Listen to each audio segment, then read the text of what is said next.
stand across the surface of an atom. You could push atoms into place. And in fact, you could watch the quantum tunneling as the atoms leapt out of place very suddenly. That is already an extant device, and yet that device represents the prototype for the systems that will follow in the next 14 years. Now, nanotechnology, which promises everything, is not without its discontents. And the largest of its discontents, the thing that keeps me worried at night and makes me afraid of the dark, is something that's called the gray goo problem. The gray goo problem is very simply put. It's possible to construct what's called a nanoassembler, a tiny machine with a tiny computer inside of it. And this computer has two instructions of significance. One is that it eats, and it's not all that picky about what it eats, and the other is that it makes copies of itself. If such a device were released into the environment, it's believed that the surface of the planet would be nothing but a sea of these nanomanipulators in 72 hours. Whoops.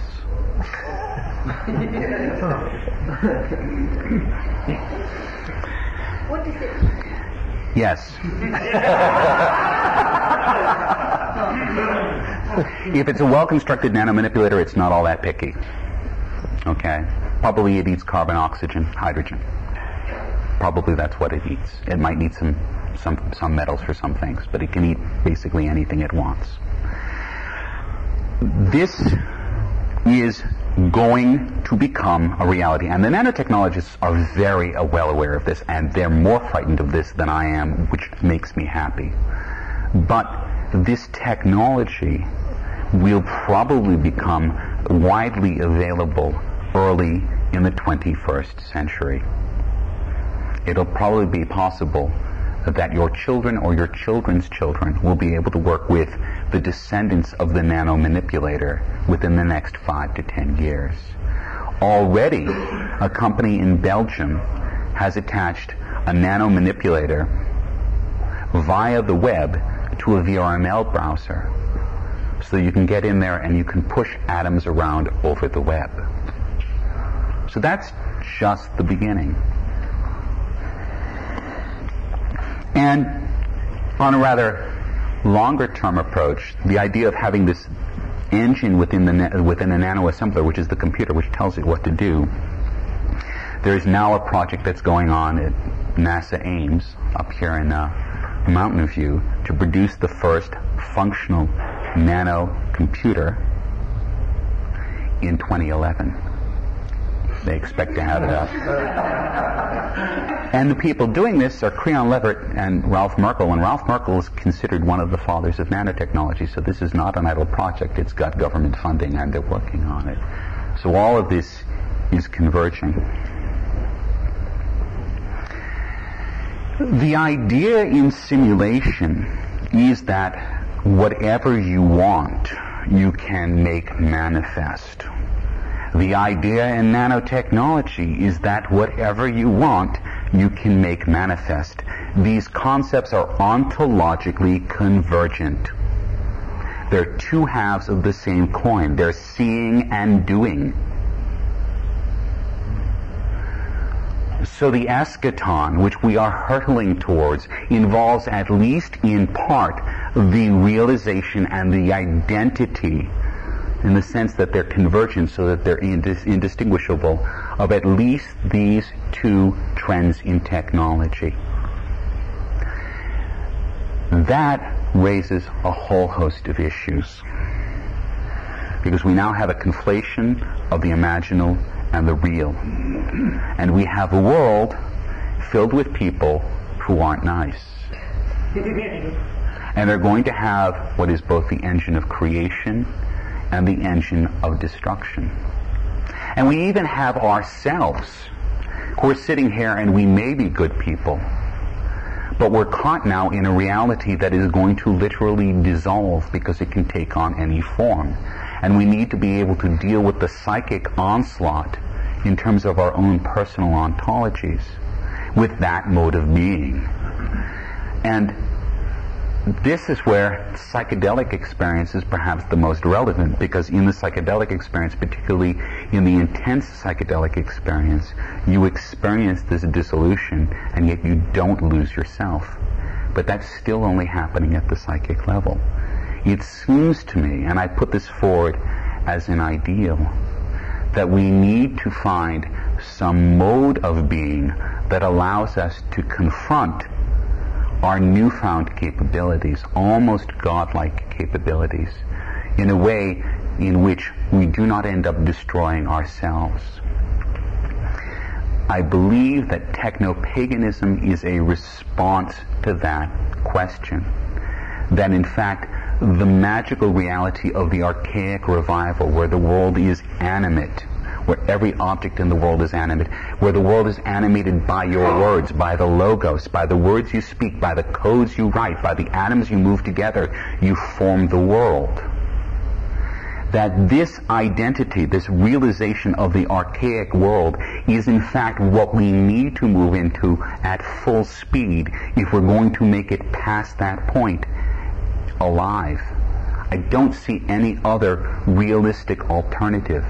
We have to become masters of reality. We have to become masters of the real, knowing that that means an exploration of the imagination.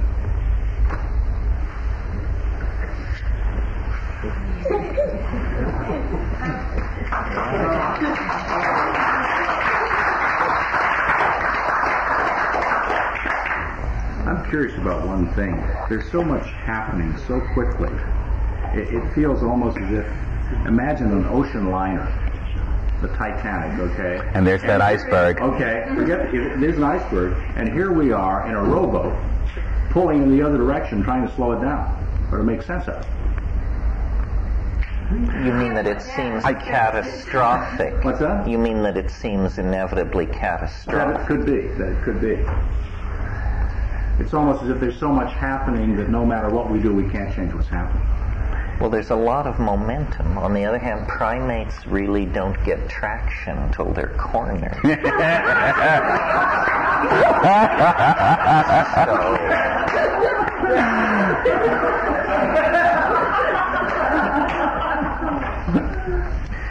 This question that you were talking about, Mark, about the gray goo problem, one suggested approach for dealing with really dangerous and scary things that we will inevitably fiddle with is, we think about virtual realities as deployment of data or simulacrums of real worlds, but it should be possible as virtual reality gets more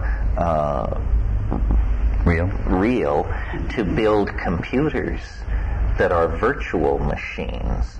They don't exist in the real world. Well, then truly dangerous software can be virtual software running on virtual machines inside virtual realities, so that if there's a meltdown of some sort, it's confined several levels below three-dimensional space, and it doesn't break out in our neighborhood. We have multiple, triple, quadruple redundancy on something like that. Of course, as Mark points out, not everybody will play by the rules. When you handle thermonuclear materials, there are rules. But if you probably visited the Pakistani atomic test site at Lahore, it would stand your hair on end. And it's freaky, the amount of the corners that are cut with plutonium. If you cut corners with gray goo, you're going to end up with a lot of it. How are we sure that this isn't a simulation? Well, that's a favorite question. How can we be sure that this isn't a simulation? The fact that it has telos means that either telos is a natural product of nature, which much of science has resisted for centuries, or this is not the first run of this software, and this was all built by somebody, and we all are playing roles that were scripted long ago. This could be, we could be running inside a virtual reality. Virtual reality is a fairly new concept to us, but once you grok it, it seems clear that any civilization that was capable of star flight and longevity extension and so forth and so on would also have a full VR toolkit under control. Well, then that means when we go looking for the extraterrestrial, what will be the footprint? Perhaps vanished races are all around us, but downloaded into solid-state matrices that we have only recently come to the point where we could even recognize that possibility. In one of Greg Egan's science fiction novels, there is a kelp-like organism that runs a Wang tiling simulation of virtual reality, and after studying this organism for a long time, they realize that the alien race that they're seeking is inside this thing in VR and only exists as data and can't be apprehended on any other plane. So, Mark mentioned the vector of virtual reality, nanotechnology, global communications. It's clear that we're moving toward, if not the eschaton itself, then some kind of historical echo of it in simulation that for all practical purposes will be the same thing in terms of the impact it has on our lives. For example, you could doubt my much vaunted prediction that the world is going to become unrecognizable by 2012.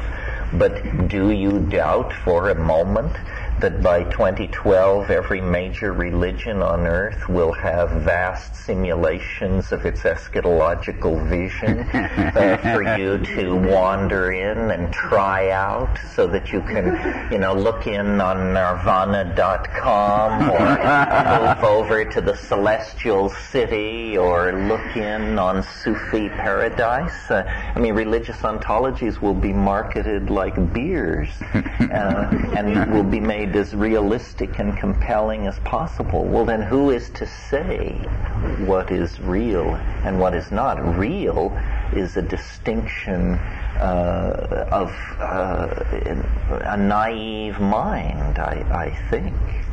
We're getting beyond that. Naive empiricism worked well enough until the discoveries of quantum physics 70 or 80 years ago revealed the hideous secret that the bedrock of reality is a funhouse basement.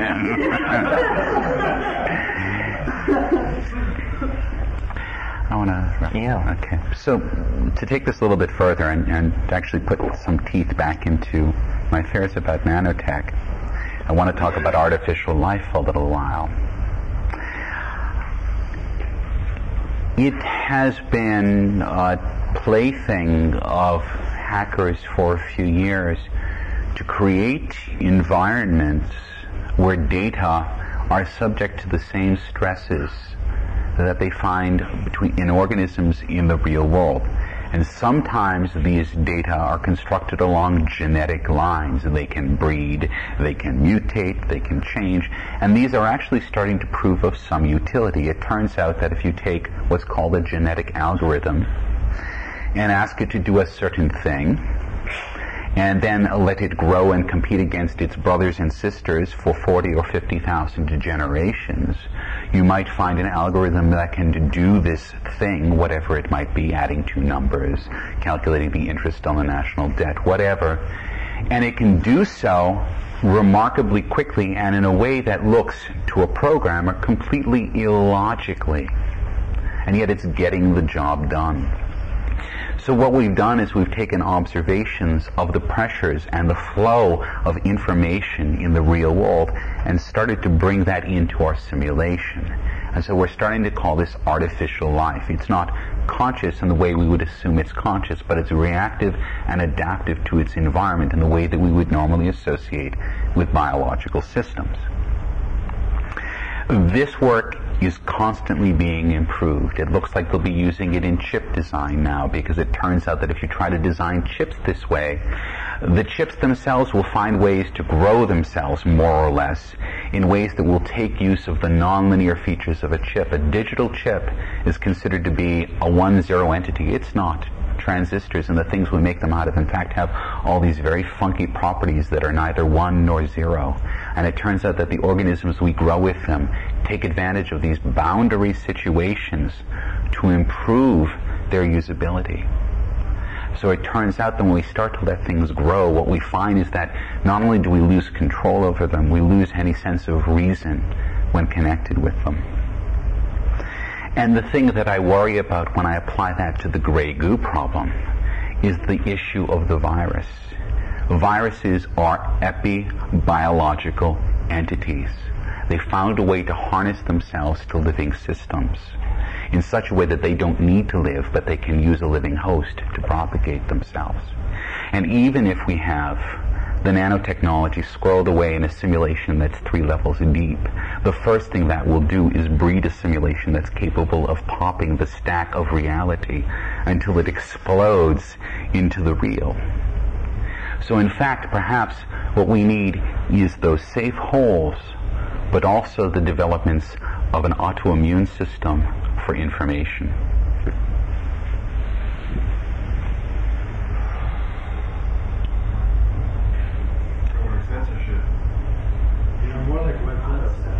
Well, again and again, what comes up is this thing that information elevates and information destroys. And if you try to pretend that it's neutral, you will probably become the victim of it in some way. You know, right behind artificial life lies the possibility of artificial intelligence, which is a whole other ball of wax. And the way we choose to construct the web is strangely very friendly toward the spontaneous generation of artificial intelligence. They're talking now about a new protocol, is it called XML, which will allow any user of the net to pull as much processing power as they need for a given problem. Well, in a situation like that, if you have artificial intelligence of any sort that gets going, it will cover 50,000 terrestrial years of evolution in about 5.5 hours. Hans Moravec at the Carnegie Mellon Institute of Artificial Intelligence says, if this broke loose, we would probably never know what hit us. You can read essays on the net around the subject of what is ultra intelligence. You know, we can imagine a super intelligence. That's our idea of God. But Moravec and other people say any artificial intelligence which emerged on the net, as far as we can tell from game theory and our own best mathematical modelings of these situations, the first thing an artificial intelligence would do is design a more efficient artificial intelligence. Well, when these processes are spanning hours, the whole thing from the human world's point of view looks like a kind of chain reaction. And what you get out at the end, we do not know.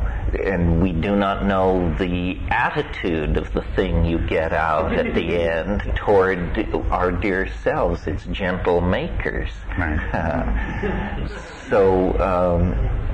You know, and these things are very real. The most cutting-edge sciences seem to indicate, you know, since the 70s on, when Ilya Prigozhin did his work in non-equilibrium thermodynamics, the word has been out that very complex systems spontaneously mutate to higher states of order.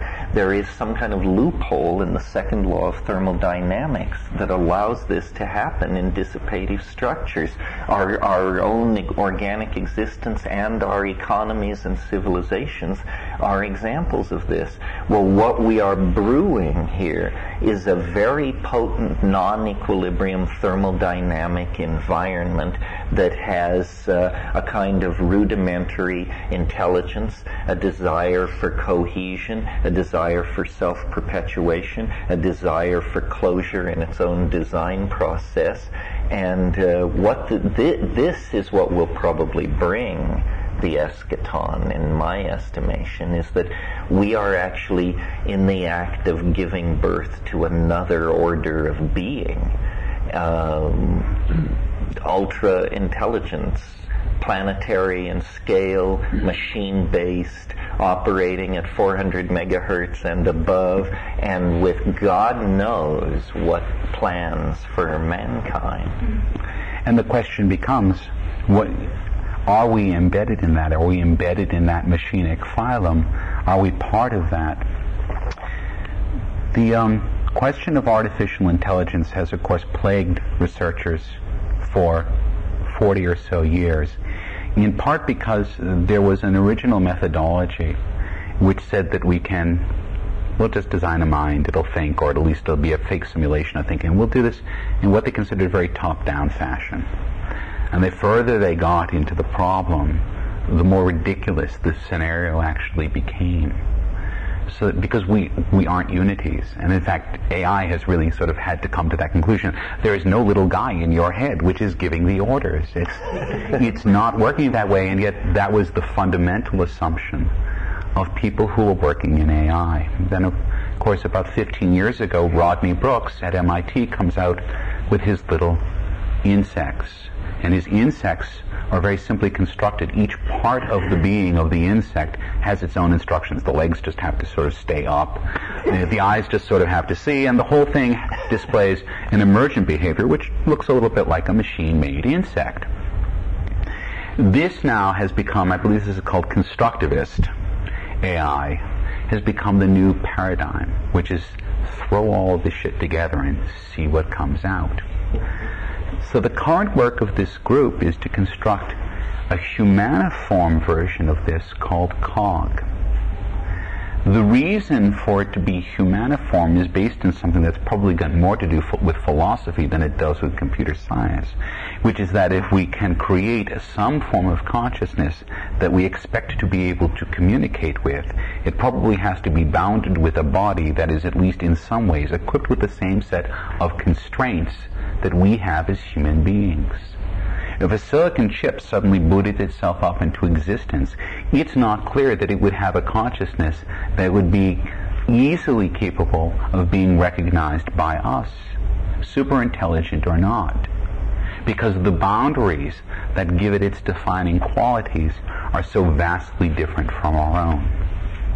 So the idea with COG is to create this humaniform and give it enough human qualities and then to let it start crawling around the lab and learning how things work, and maybe things will start to emerge. The beautiful and I think rather cool thing about this, which feeds into something that you were just talking about, is that there's a woman who's working at the MIT AI lab who also holds a position at the Harvard Divinity School, and her job is to teach the child ethics. Because they think that if it is possible that this machine displays any kind of human intelligences, the first thing you'd want to be able to do is to teach it what's right and what's wrong.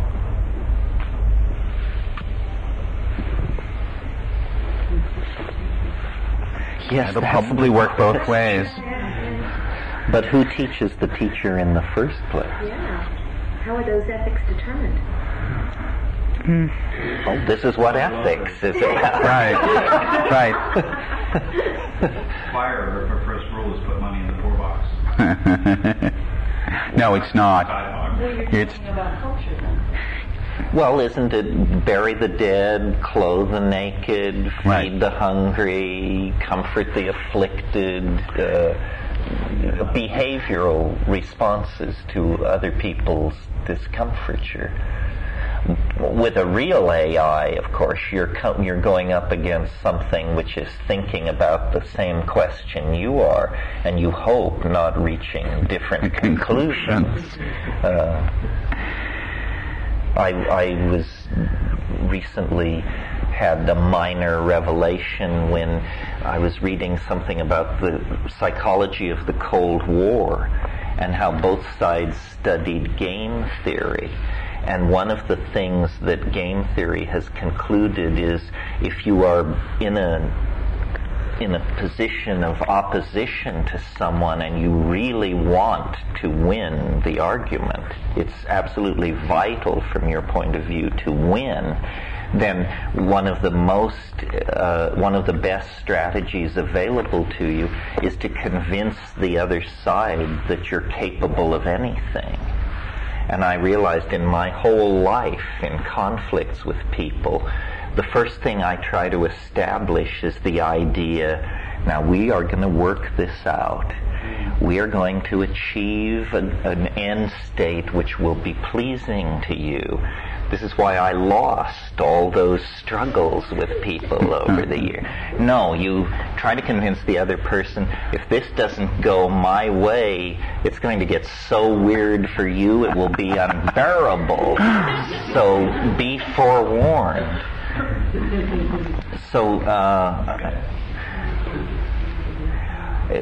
William Gibson talked a lot about AI in his novels, and one of the points that he makes that I think is very interesting is he imagines an AI called Wintermute. And what Wintermute is most interested in doing is making collages. And this is an interesting idea to me because it says that Wintermute is ultimately not creative. What Wintermute is capable of doing is generating new juxtapositions of old data by shredding maps and photographs and bus tickets and arranging these things in Joseph Cornell type boxes. But ultimately Wintermute is an arranger of the detritus of human civilization. That fascinates me because I've noticed that the entities that you encounter in psychedelic spaces are often seen to be collagists. If you're really paying attention, like in psilocybin encounters, what it's saying to you is made up of half-forgotten plots of science fiction stories you read as a kid, half-glimpsed memories that you've forgotten, vistas, incidents, conversations. It never is entirely original. The product is original, but atomistically deconstructed, it is always the detritus of being that's being arranged by these entities. I always thought that was an unsuccessful trip. Well, it can get harder and harder to trace the provenance of a given image. But I think if you really, if you know yourself, you know where it's coming from. It helps to have a very good memory, I know, because it uses the obscure. It uses the parts of the novel you forgot. The ego is very selective as it threads its way through the data, but you have to believe that there's a bigger point of view that's not missing any of this stuff. John? Yeah. I'm just making a few notes. If the grand project, and this is almost a question that will end up being addressed to you, if the grand project of technology is the deconstruction of reality, and I've been arguing this afternoon that in fact that's what it is, then we're faced with a situation as I outlined earlier. But we're also faced with something else that I really believe has already become clear and will even become clearer as the reality of the eschaton, which is that the information flows, and that's really sort of been the subtext of what we've been talking about over the last 2 days, are becoming, the currents are speeding up. And the currents are moving through all of us, and every stage as we move closer to this, all they ever do is they ratchet up the speed of change. They ratchet up this information flow, and this information flow is no longer being bounded by any particular material. It's flowing through strata of rock, it's flowing through strata of biology, it's flowing through strata of silicon, and it's flowing through the strata of our minds. So, I'm trying to think how to put this in a question. Is there a point that you think that there will be a sort of collective slapping of the head? As humanity says, this is what's going on. Is there a point at which the eschaton becomes visible to a large enough set of people that the idea of the eschaton becomes an almost autocatalytic idea, that by its visibility it invokes itself, or is that the last second before? Well, the answer is sort of yes, no, and maybe. On the largest scale, I would argue, like people sometimes object to the idea of the eschaton occurring soon with logic like the following. Don't you find it strange that since it could occur at any moment in time, it happens to be occurring coincident with your own lifetime? In other words, isn't there some kind of solipsism here, or some circularity, or some inflationary delusion at work? And for a long time I felt the force of that, but then I decided no. Because human history is the outer shell of the eschaton. If you think of the eschaton as a process that is condensing, becoming more dense and less rarefied, then it really has no outer limit. You could say that from the moment of the Big Bang on, the concrescence was inevitable. But in terms of being able to see it coming into existence on scales and through the lens of human values, it seems clear to me that, after existing in a relatively steady state for 700 million years, since life left the archaic oceans, about 100,000 years ago, or 50,000, it's imprecise, but around 100,000 years ago, things began to go berserk on this planet. And it was not among the woodchucks, the scorpions, the macaws, or the gray whales. It was specifically in the hominid line of the primates that something began to tear loose. And what was it? It was epigenetic transformation of information. It was as though information which had previously been content to operate in the domain of biology as genetic information had grown too impatient to be contained by that vessel. And so human language emerged sometime in the last 50,000 years, and that began an accelerated cascade of symbolic, epigenetic, technologically linked activity, where every process then which resulted fed in to an acceleration of this general tendency. All of what we call human history can be pretty nicely confined within 6,000 years, not 100,000 or 50,000. You go back 6,000 years, you're at 4,000 BC. The pyramids lie in the distant future as a technological dream. Well, if you don't think things got out of control 50,000 years ago or 6,000 years ago, how about within the confines of the 20th century? People in 1910 were living pretty much over most of the surface of the globe as people had been living in 1500 in Europe.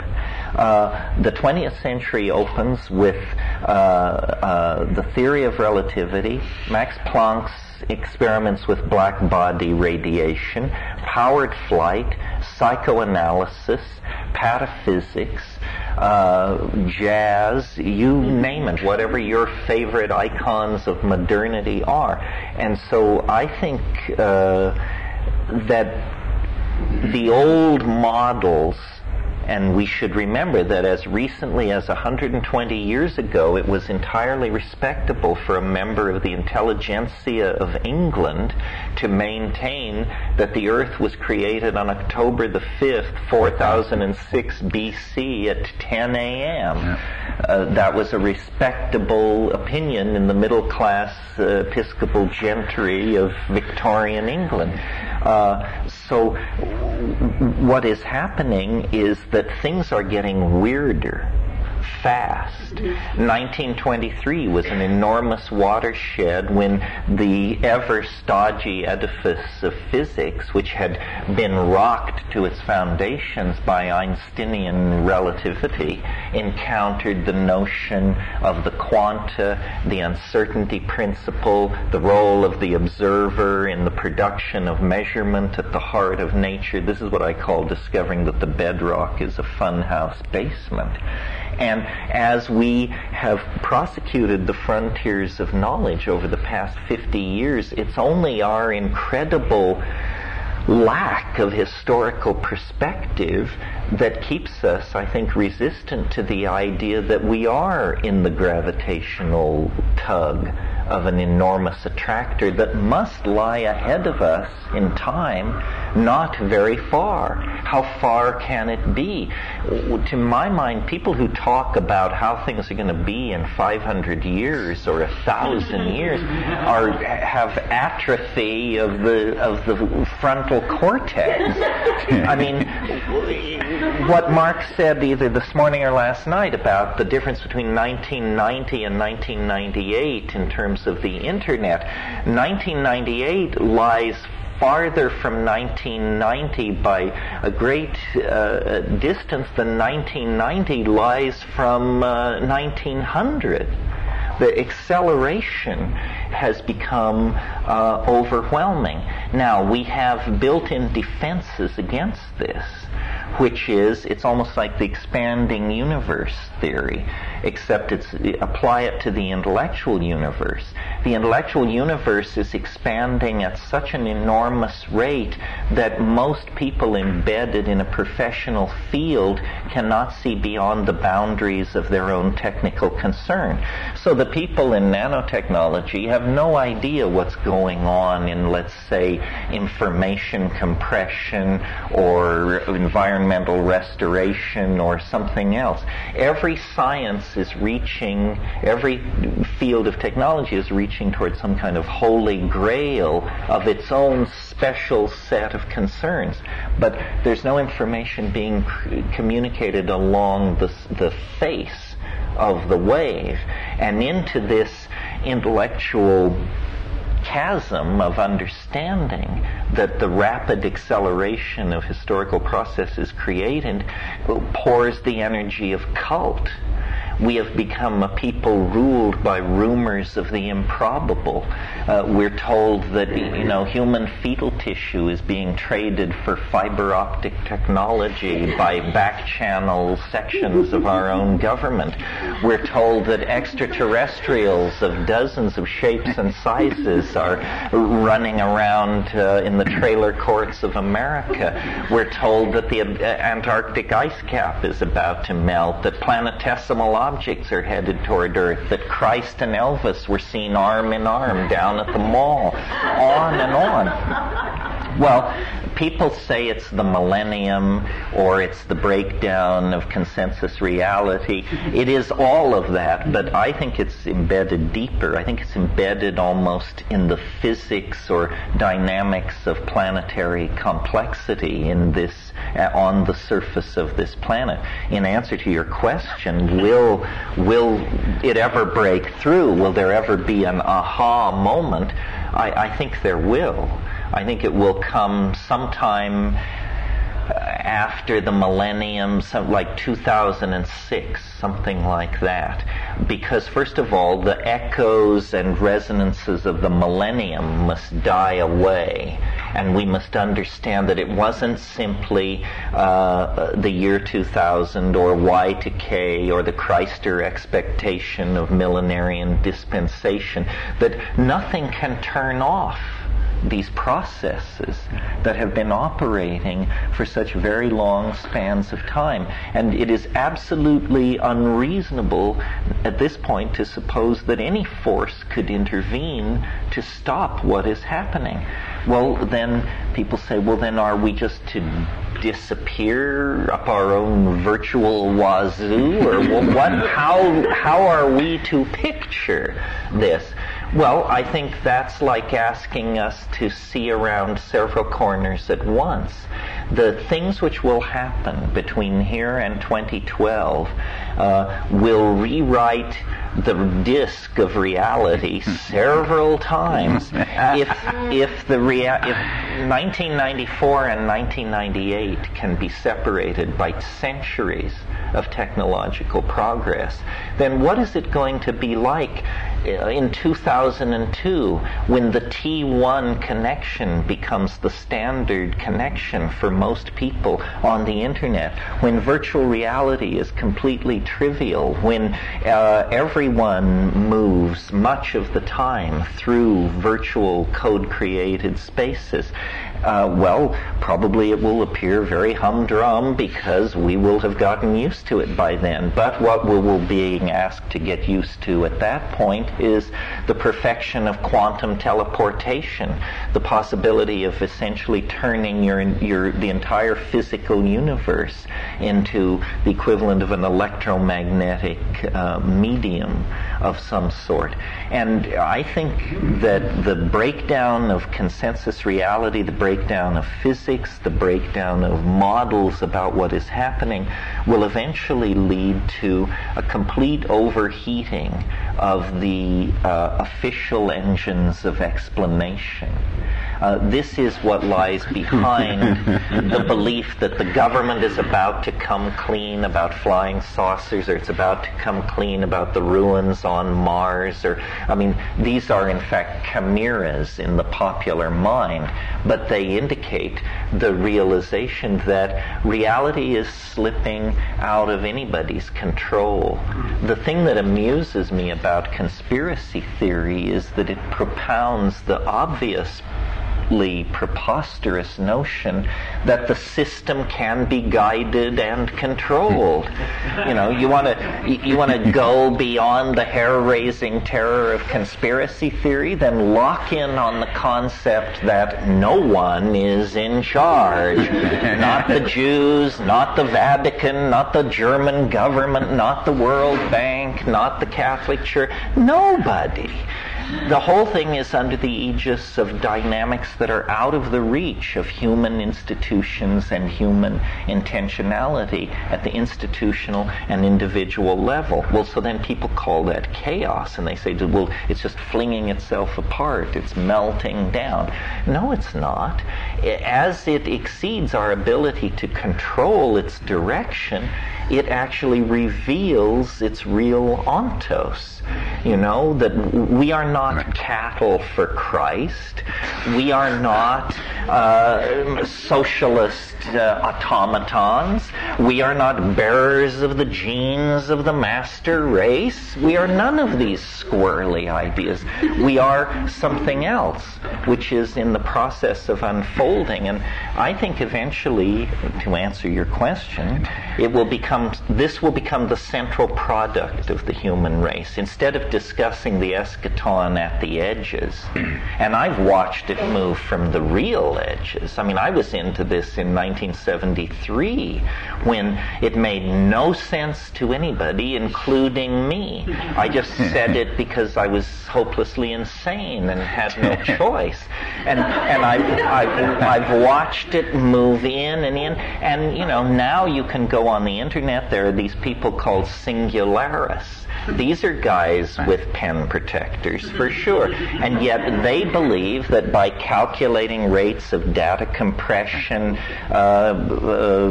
density of computer architecture, human population, energy release, velocities attained, so forth and so on, you draw all these curves out, and lo and behold, somewhere between 2010 and 2025, we possess all information, move at infinite speeds, release infinite amounts of energy, live forever, and so forth and so on. People say, well, what does this mean? Can these curves possibly hold these vectors?